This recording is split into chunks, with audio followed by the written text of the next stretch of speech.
Let's move on. The Secretary-General of the UN is warning that refugees can only be protected by law, not by generosity. Antonio Guterres says the world's currently struggling to cope with its largest ever refugee crisis. From South Sudan to Syria to Afghanistan, there are some 65 million people who are now displaced. We are witnessing the largest number of refugees ever. But it is important to say that refugee protection is not a matter of solidarity or generosity.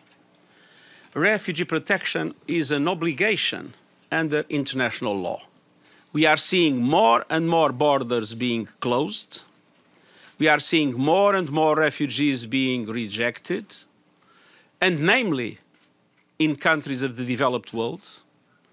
And we are seeing the opportunities for resettlement in richer countries of refugees coming from the global south being in a decreasing number at the present moment.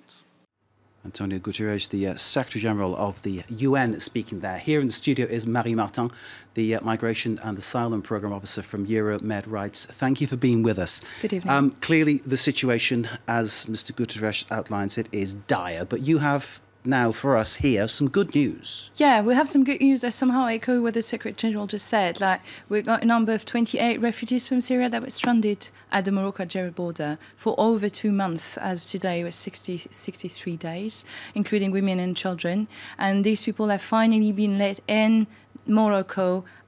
We just got the press release from the presidential palace, so that's very good news. But this is a measure of generosity, discretionary to the authorities, and we raised the point that there's no asylum law, and there's no way refugees can get protection under Moroccan law at present or Algerian law. So that pretty much is an example of what the Secretary-General was saying. What you've just told us as well outlines the complexity of this whole issue. Yeah. So many different laws, so many different ways of approaching things. And this case, just a drop in the ocean, a small number in a sea of some 65 million people. Exactly, and most of them are actually hosted outside of those countries that would have the most capacities to host them, welcome them under the right conditions. Let's not forget that 86% of those refugees in the world are currently hosted in countries that are supposedly called the southern countries, i.e. not highly developed, if you want.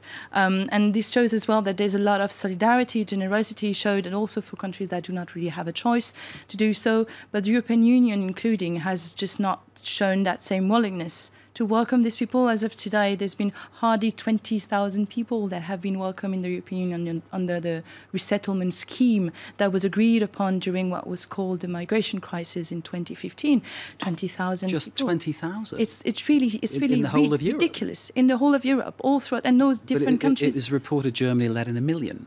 Yeah, but that's according to this agreement that was made in 2015 as to let these people come in through the resettlement procedures. This 1 million people came through other channels because you can't criminalize a refugee person who wants to cross the border, even if not authorized. And what we see today is an increasing tendency to criminalize people for crossing borders without being authorized to do so, even though they're running for their lives. And that's a breach of the Geneva Convention. So we really need to establish a law that actually protects people throughout their whole journey, migration journey, especially refugees. We don't see this happening right now. We're actually going a step backwards. Germany, that you mentioned, has proved very strong in a leadership. But unfortunately, when it comes to people under, let's say, subsidiary protection, temporary protection people, they're blocked from reuniting with their families, for instance. So this has been suspended. So you may end up with family units that are completely blocked, disrupted, with members of the family waiting in a country like in the Middle East. And you may end up with families being very vulnerable, not being able to sustain themselves. One of their family members is now in Europe. What is Europe doing now to be up to the challenge? Except, indeed, delivering some aid, money. Resettlement is actually not part of that deal. And this is an issue, and we denounce that, because support is welcome for host communities and countries in the region.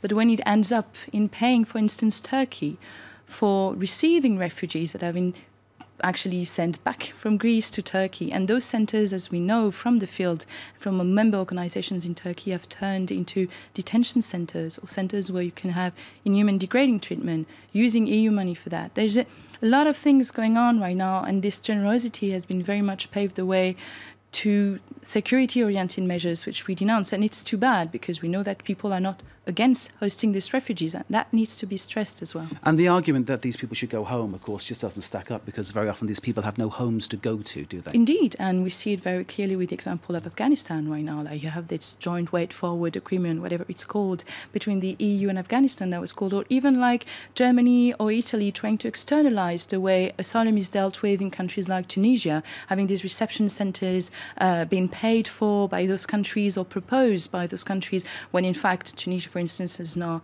refugee law, or where in fact in Afghanistan the situation is absolutely not safe to deem anyone be secure enough to go back to his or her country. Mary, we need to leave it there. Thank you very much indeed for Thank joining you us. for your Mary time. Martin from EuroMed Rights. Thank you once again.